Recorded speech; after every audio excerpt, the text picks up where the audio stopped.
여러분 안녕하세요. 수다몽입니다. 네. 자, 오늘 이야기는 지난번 라이브에서 예고드린 대로 중국 남북조 시대 이 북제의 명장 난능왕 이야기를 하려고 합니다. 원래는 이 난능왕 이야기와 이제 북제의 멸망 과정을 묶어서 함께 이야기를 하려고 했는데 등장인물이 너무 많이 등장을 해서 이야기가 좀 복잡해지더라고요. 그래서 일단 난능왕 일대기를 먼저 이야기를 하고 이 북제를 멸망시키는데 일조한 중국 최초의 여제상이라는 유경헌, 그리고 북제의 마지막 황제 고이, 그리고 고이의 사랑을 받았던 풍소련 이야기는 요 이야기 끝나고 이어가 보도록 하겠습니다. 자, 그럼 여러분 난능왕 이야기 시작합니다. 난능왕 고장공, 원래 이름은 고효관인데요. 자가 장공이에요. 그런데 이름보다는 자로 더 많이 불려서 고장공이라고 더 많이 불리고 있죠. 일단은 고장공으로 우리도 부르도록 하겠습니다. 고장공은 541년 북제의 실질적인 건국자라 할 수 있는 고한, 우리가 고한의 이야기를 했었죠. 그리고 고한의 장남 고징 이야기도 했습니다. 그래서 이 고징의 넷째 아들로 태어났는데요. 북제사에는 넷째 아들이라고 기록이 되어 있고 북사에는 셋째 아들로 기록이 되어 있었습니다. 사실 고장공의 아버지 고징이 북제의 초대 황제가 될 수 있었죠. 그리고 차근차근 준비를 하고 있었어요. 그런데 549년 8월 요리사 난경이 칼을 들고 와서 이 고징을 살해하게 되면서 결국 황제가 되지 못했고 550년 고징의 동생 고양이 북제의 초대 황제인 문선제가 됩니다. 제가 지난 시간에 말씀을 드렸었죠. 자, 이때 고장공의 형제들은 모두 왕으로 책봉이 되었는데 고장공만 책봉되지 못했다고 합니다. 그 이유는 고장공의 어머니가 신분이 굉장히 좀 비천한 분이셨나 봐요. 생모에 대한 기록이 남지는 않았는데 좀 비천한 신분이어서 좀 기록조차 남아있지 않는 걸로 보이고요. 고장공의 어린 시절에 대한 기록도 남아있지 않는데 아마 어머니와 함께 생활을 했던 것이 아닌가 싶습니다. 고장공은 557년 17살이 되어서 이제 무관으로 관직을 시작했다고 하는데 우리가 생각하기에 17살은 어린 나이인 것 같지만 당시 이 황족들은 빨리 관직에 나갔기 때문에 다른 형제들에 비해서는 관직 진출이 늦은 거라고 합니다. 그리고 이후에도 고장공은 지방 한직을 떠돌게 되었다고 하네요. 어머니의 신분이 미치는 영향이 이렇게 더 컸던 것 같습니다. 자, 그러다가 560년 고장공의 사촌 동생 고은이 이 북제의 제2대 황제가 되면서 고장공도 난능왕으로 책봉이 됩니다. 자, 이제 난능왕으로 부르도록 하겠습니다. 자, 그런데 고은은 황제가 되고 1년 만에 폐위당하게 되고요. 숙부인 고연이 다음 황제를 잇게 되죠. 난능왕에게도 고연은 숙부인 것이죠. 그런데 고연은 또 조카를 죽이고 자신이 또 황제가 된 것에 대한 죄책감을 가지고 있어서 병사를 하게 되어서 그 뒤를 이어서 또 고한의 9번째 아들인 고담이 북제의 4대 황제가 됩니다.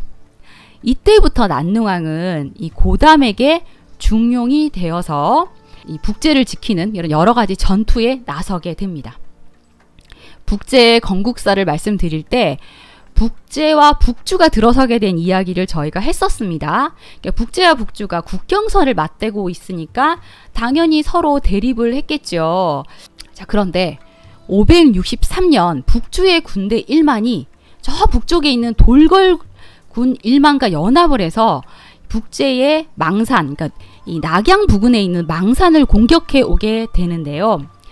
북제의 이 북쪽에 있는 돌걸을 이제 북제는 정벌을 하려고 했고 북주는 아직 돌걸까지 정벌할 상태는 아니야 라고 해서 동맹을 맺었기 때문에 이 북주군과 돌걸군이 같이 쳐들어오게 된 겁니다. 자, 이때 난능왕이 출전을 해서 북주군을 물리쳤는데요. 다음해 1월에 북제군이 또 진양을 공격해 옵니다.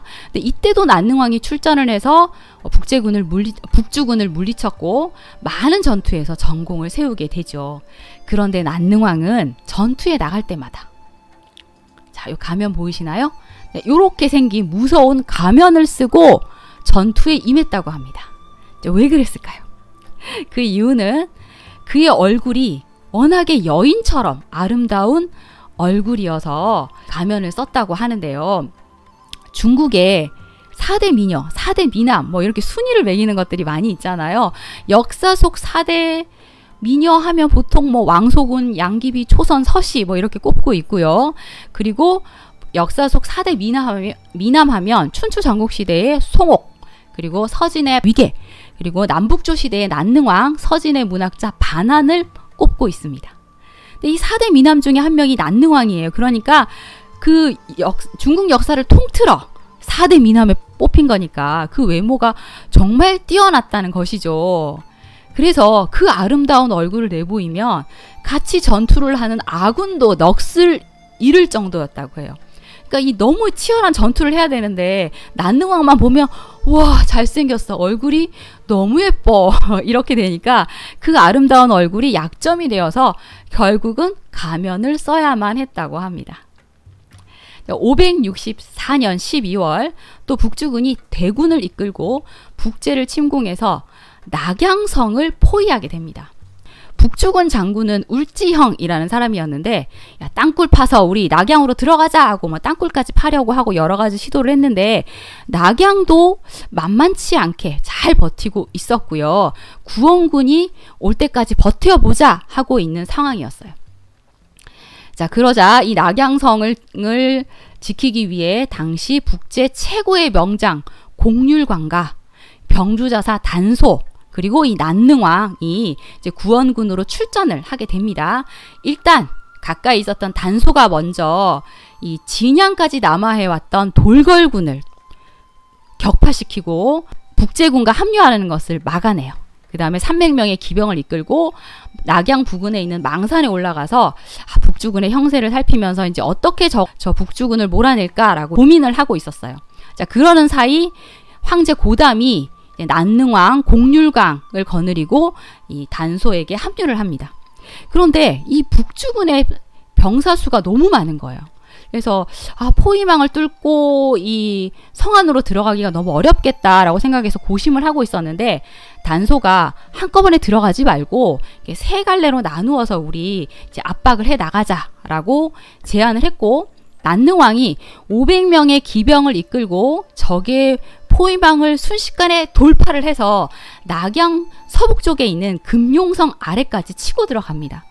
들어가서 이제 우리 구원병이 왔다라고 알려줘야 되잖아요. 그런데 이때 낙양성, 그러니까 이 금용성에서도 전투가 너무 치열한 상태여서 누가 누군지 구분도 할 수 없고 아군이 왔는지 아닌지 알 수도 없는 그런 상황이 된 거예요. 그러자 그때 난능왕이 내가 왔노라 하며 가면을 쫙 벗고 투구도 쫙 벗고 자신의 얼굴을 보여줍니다. 너무나 반짝반짝 빛나는 그 잘생긴 얼굴이 쫙 보이자 이 성 위에 있던 병사들이 난능왕이 오셨다 라고 외치며 기뻐합니다. 자, 난능왕이 이렇게 짜잔하고 나타나자 사기 충전에 하게 된 이 북제군이 성문을 열고 나와서 안팎으로 협공을 해서 드디어 북주군을 몰아세웠고 북주군은 결국 포위를 풀고 뒤로 물러나게 됩니다. 자, 그리고 뒤이어 공률광이 남은 북주군을 물리쳐서 이제 북주군은 대패를 하고 물러나야만 했죠. 네. 자, 이렇게 큰 승리를 거두게 된 북제군은 너무나 기뻐하면서 난능왕 입진곡, 즉 난능왕이 적진으로 들어간다 라는 노래를 지어서 이 난능왕의 무용담을 친송하게 되었고, 이 난능왕의 이름은 널리 알려지게 됩니다. 자, 고담은 낙양에 입성을 한 후에 같이 싸워준 공률광 그리고 난능왕 단소의 공적을 치하했고, 이 전투의 공으로 난능왕은 상서령이 됩니다. 그리고 이후에도 여러 전투에서 공을 세워서 그 무위를 떨치게 되어서 북제의 전신, 그러니까 전쟁의 신으로 불리게 되었고요. 사서에 모유심장 음용견미라고 그를 표현하고 있는데, 외모는 부드럽지만 마음은 굳세고 음성과 용모가 모두 아름다웠다라는 그런 뜻인데요. 그러니까 외유내강의 그의 난능왕의 모습을 잘 표현하고 있는 겁니다. 북제서 문양유광전이라는 곳에 이 난능왕 고장공에 대한 기록이 있어서 제가 한번 읽어보도록 하겠습니다. 장공은 그 외모가 부드러웠으나 마음은 굳세였고 목소리와 얼굴은 매우 아름다웠다. 장군인데도 세세한 일을 직접 처리했고 아름다운 음식이 있거나 혹은 오이 하나를 먹을 때도 여러 개로 나누어서 병사들과 함께 먹었다. 처음 영주에 있었을 때 행참군 양사심이 뇌물을 받은 죄로 관직이 삭탈되었다가 나중에 고장공 밑으로 들어가게 되자 두려움에 떨었다. 그러나 고장공은 가볍게 처벌만 하고 염두에 두지 않았다. 그러니까 무성제, 그러니까 고담은 장공의 공을, 그러니까 난능왕의 공을 치하하면서 시첩 20명을 내렸는데 단 한 사람만 받았다. 그리고 죽기 전에 천금의 채권이 있었지만 모두 불태워 버렸다. 그러니까 자신의 병사들을 대할 때 좀 엄한 규율로 대하기보다는 그 부드러운 리더십이라고 하죠. 그런 리더십을 보여주었고 죄질이 너무 나빠서 도저히 용서할 수 없는 경우만 빼고는 너그럽게 용서를 해줬다고 하고요. 뭔가 맛있는 음식을 얻거나 재물을 하사받으면 꼭 부하들과 나누었다고 하니까 인품 또한 아주 훌륭한 인물이었던 것이죠. 그 행참군 양사심이 뇌물죄로 처벌을 받을까봐 두려워했다고 했잖아요. 양사심이 벌벌 떠니까 나는 너를 크게 처벌할 생각이 없다 하면서 작은 화살 있죠. 그거를 구해가지고 세게도 아니고 가볍게 20대를 때리는 벌을 내리고 용서를 해주었다고 합니다. 그리고 공을 세운 이 난능왕에게 황제가 20명의 미녀를 하사를 했대요. 그러면 어이구 감사합니다 하고 그 20명을 다 하사받을 수도 있는데 저는 그렇게 많은 미녀가 필요하지 않습니다 라고 하면서 다 거부를 하며 황제의 명을 거역하는 거니까 딱 한 사람만 취했다고 하니까 뭔가 도덕적으로도 완벽한 사람이 아닌가라는 생각이 드는데요. 사실 이 고장공, 난능왕 고장공의 왕비에 대한 정보가 별로 없어요. 일단 정비는 정씨, 성이 정씨인 걸로 나오고 후비가 있었는데 후비가 양씨라고 합니다. 그러니까 아마 이 후비에 대한 정보가 많이 있지 않지만 이 황제가 하사했다는 그 미녀, 한 명의 미녀가 아마 이 양씨가 아닌가 싶네요. 제가 지금 이미지를 넣어둔 이 이미지가 난능왕이라는 드라마에서 제가 이미지를 가지고 온 것인데요. 난능왕과 양설무라는 여인의 사랑 이야기가 드라마에 등장을 하거든요. 그런데 이 난능왕의 후비가 양씨라는 것에서 모티브를 가지고 와서 아마 상상을 더해서 이 드라마를 구성한 것 같습니다. 어쨌든 난능왕은 이렇게 잘생긴 외모에 엄청난 전투 능력에 마음도 따뜻해 충심이 있어 성실한 태도를 가졌어 이러니까 정말 너무나 완벽한 그런 인물이었던 것이죠. 자 그러다가 565년 무성제 고담의 아들 고이가 북제의 5대 황제가 됩니다. 아버지 고담이 방탕한 생활을 하죠. 지난번에 저희가 고담 이야기 했었어요. 그러다가 간신 화사계가 빨리 물러나서 재밌게 사십시오 해서 자신은 태상왕으로 물러나고 아들 고이에게 양위를 하게 됩니다. 그러니까 고이는 난능왕의 사촌 동생이잖아요. 제가 고담과 호태우 편에서 제가 여러 번 언급을 했듯이 여러 가지로 결함이 많은 인물이었어요. 어느 날 고이가 난능왕을 만난 자리에서 이 금용성 전투에 대한 이야기를 합니다. 제가 투구도 벗고 가면도 벗었다고 했잖아요. 그래서 아니 투구도 없이 그렇게 적진에 뛰어들었다가 무슨 사고라도 나면 어쩝니까 하면서 걱정하는 듯이 얘기를 한 거예요. 그러자 난능왕이 가사가 친절한 까닭에, 그러니까 이 말이 황실의 일이 정겨운 까닭에 저도 모르게 곧바로 적진 깊숙이 쳐들어가곤 합니다 라는 말을 합니다. 그러니까 황실의 일이 정겹다라는 것은 이 나라 일을 내가 집안일처럼 느끼고 있기 때문에 내가 그렇게 행동한 것이고 이 황실에 내가 충성을 다하기 위해서 싸운 것이다 라는 뜻이었는데 이 대답이 질투심도 많고 자존감이 낮은 이 고이의 심기를 건드리게 됩니다. 자, 나라 일 걱정은 황제인 내가 해야지 지까짓 게 뭔데요? 나라 일을 집안일같이 생각해? 이러면서 말이죠. 그런 생각을 했는데 또 병사들이 난능왕 입진곡 부르면서 또 영웅으로 올려주니까 그것 또한 뭐 심기불편한 거예요. 그래서 저 난능왕 내 자리 지금 넘보는 거 아니야? 저러다가 내 자리 황제 자리 뺏기는 거 아니야? 요런 생각까지 하게 됩니다.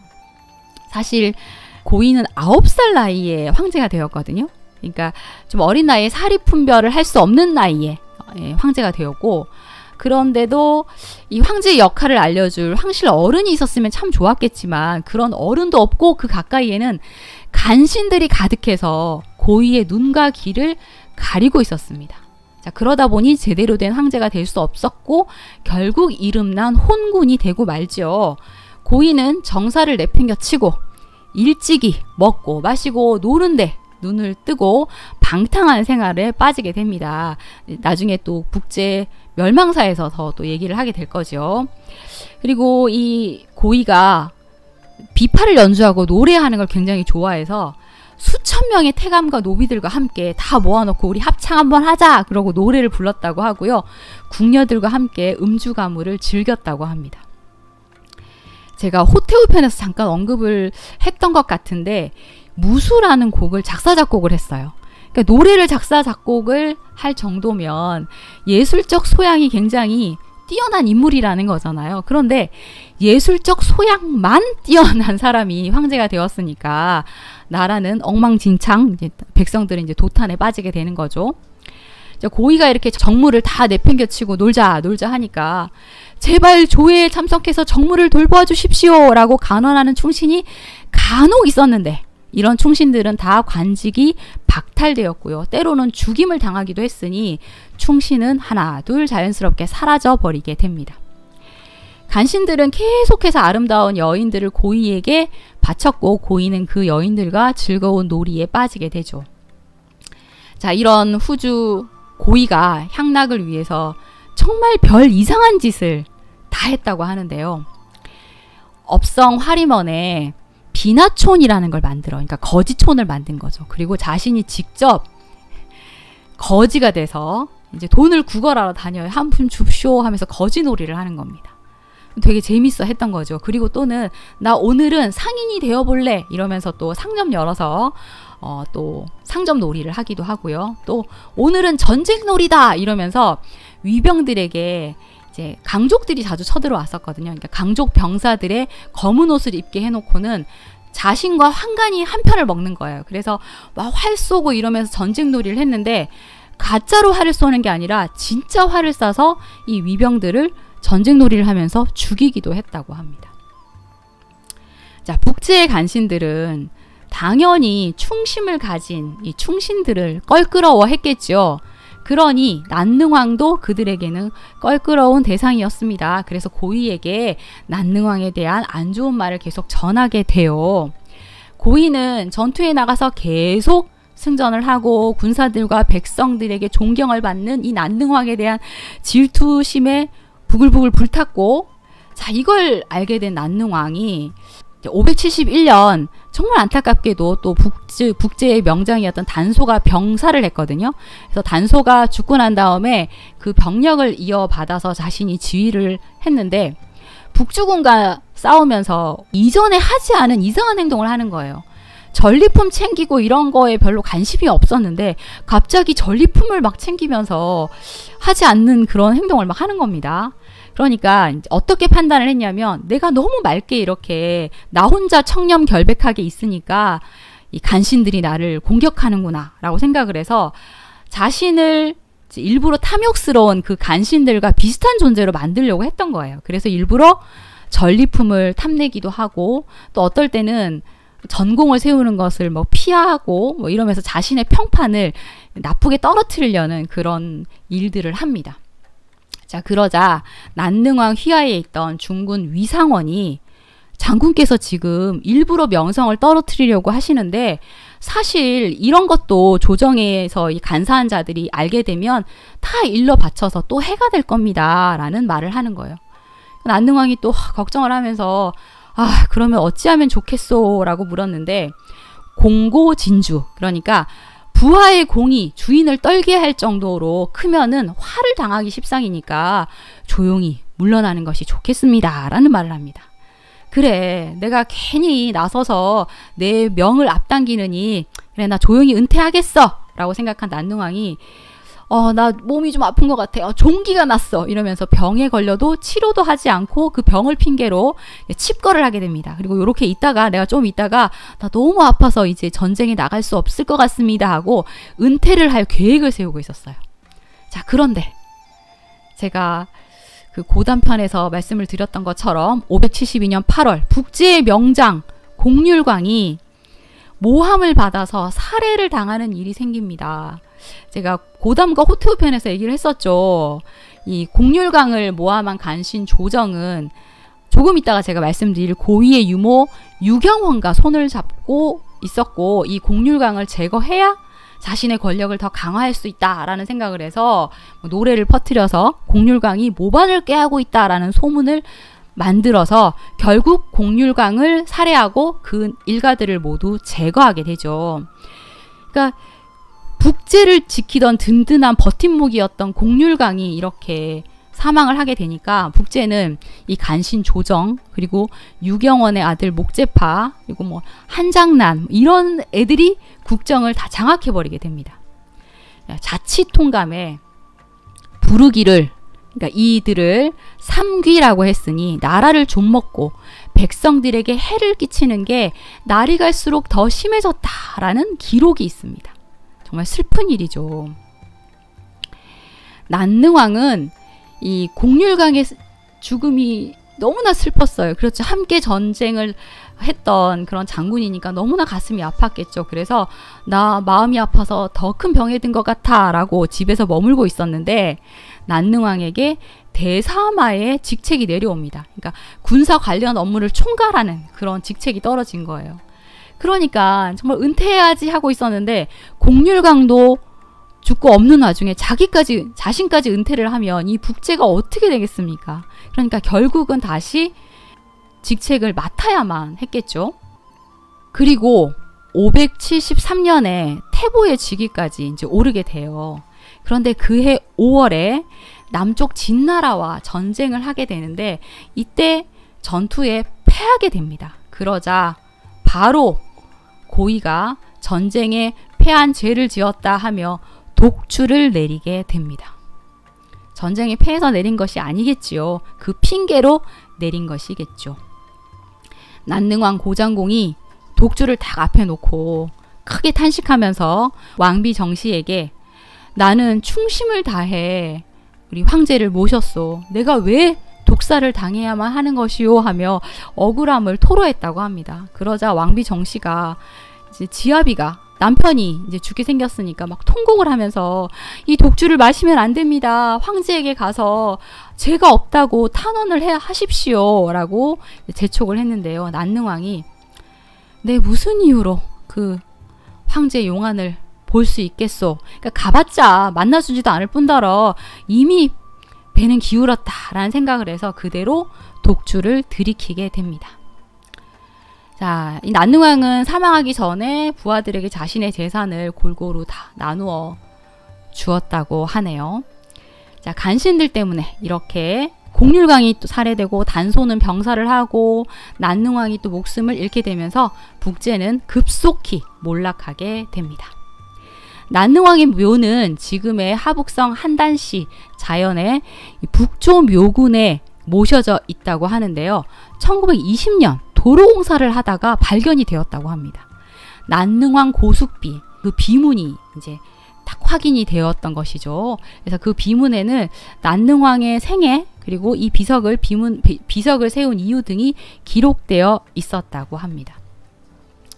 이 난능왕의 정말 그 빼어난 외모나 그것 때문에 쓰게 된 무서운 가면 이야기는 많은 사람들에게 영감을 줘서 경극으로 등장을 하기도 하고 또 당나라 때 일본에까지 전해졌어요. 일본에도 이 비극적 미남 이야기에 관심이 좀 많았겠죠. 그래서 그 이야기를 모티브로 가지고 와서 일본 나라 지방에서는 정월 대보름 때 1인 춤곡인 란노라는 춤을 춘다고 합니다. 이 란노라는 춤이 난능왕을 표현한 그런 춤이라고 하는데 난능왕의 이 미모를 표현하기 위해서 남자가 아니라 여자나 어린아이가 화장을 하고 춤을 추는 그런 경우가 많다고 하네요. 난능왕 드라마 이야기 한번 해볼까요? 자, 포스터. 네.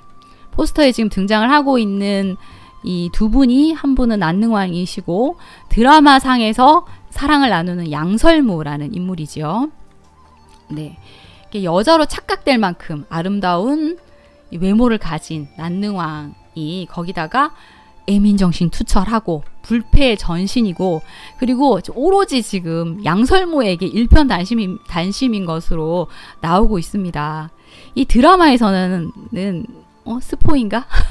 드라마에서는 난능왕을 너무나 사랑했던 양설무가 여러 번이나 난능왕을 구하게 되고, 이 난능왕은 죽지 않고 살아남고 양설무가 죽는 것으로 나와요. 그러니까 이 중국인들도 정말 이 비극적으로 생을 마감했던 난능왕이 사실은 안 죽었으면 좋겠어라는 그런 어떤 간절한 마음이 있었던 거예요. 그래서 드라마에서만이라도 살아남은 것으로 묘사가 되어 있고요. 이 양설무가 아기를 한 명 낳았었거든요. 아들을. 그래서 양설무가 낳은 아기를 데리고 평범하게 살아가는 것으로 드라마에 묘사가 되어 있습니다. 자, 그렇다면 난능왕은 이 드라마에서처럼 실제로 후손을 남겼을까요? 정비의 아들인지 아니면 정말 이 후비의 아들인지는 알 수가 없지만 아들이 있었던 것은 맞는 것 같습니다.